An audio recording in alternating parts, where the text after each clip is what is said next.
اعوذ باللہ من الشیطان الرجیم بسم اللہ الرحمن الرحیم السلام علیکم ورحمۃ اللہ وبرکاتہ۔ حارث بن قیس یا قیس بن حارث جو ہیں وہ فرماتے ہیں رضی اللہ تعالیٰ عنہ کہ جب میں اسلام لایا تو میرے ہاں 8 عورتیں تھیں، مطلب میری جو بیویاں تھیں وہ 8 تھیں۔ میں نے نبی صلی اللہ علیہ وسلم سے اس بات کا ذکر کیا تو آپ صلی اللہ علیہ وسلم نے فرمایا ان میں سے تمہیں اختیار ہے کہ 4 کا انتخاب کر لو۔ اسی طرح سے ایک اور روایت میں ہے کہ نوفل بن معاویہ فرماتے ہیں کہ جب میں اسلام میں داخل ہوا تو میرے پاس 5 عورتیں تھیں، تو اللہ کے نبی نے مجھے فرمایا کہ 4 کو پسند کر لو، ان میں سے جس کو چاہتے ہو اور باقی کو جدا کر دو۔ اسی طرح سے غیلان بن سلمہ سقفی جو مشہور صحابی ہیں، ان کا بھی ایک واقعہ ہے کہ جب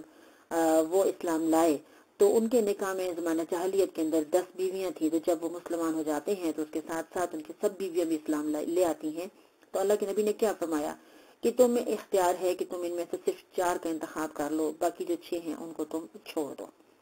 اب یہاں پہ جو بنیادی چیز ہے وہ یہ ہے کہ جو 4 عورتوں کا ایک ساتھ رکھنا اگر جائز نہ ہوتا، یا آپ یوں کہہ لیں کہ جو 4 عورتوں سے زائد جو عورتیں ہوتی ہیں 5 6 8 10 ان کا رکھنا اگر اللہ کے نبی کے ہاں جائز ہوتا تو اللہ کے نبی جو تھے وہ ان کے لیے غیلان سقفی کے لیے تمام بیویوں کو درست قرار دیتے اور ان 10 کی 10 کو ان کے ساتھ نکاح میں رہنے دیتے، کیونکہ وہ سب کی سب جو تھیں وہ اسلام لا چکی تھی۔ لیکن یہاں پہ اللہ رب العزت نے جو حکم دیا تھا کہ تمہارے لیے صرف 4 حلال ہیں، تو اس حکم کے اوپر اللہ کے نبی نے عمل کروایا اور کہا کہ 4 تم رکھ سکتے ہو اور باقی کو تم جدا کر دو۔ یہاں پہ یہ دیکھیے کہ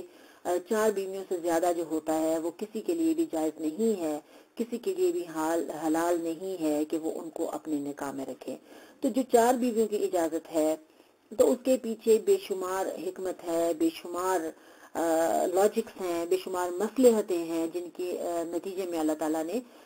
4 عورتوں کی اجازت دی ہے۔ لیکن اجازت 4 عورتوں کی ہے، اب یہ مرد کی صحت کے اوپر، مرد کی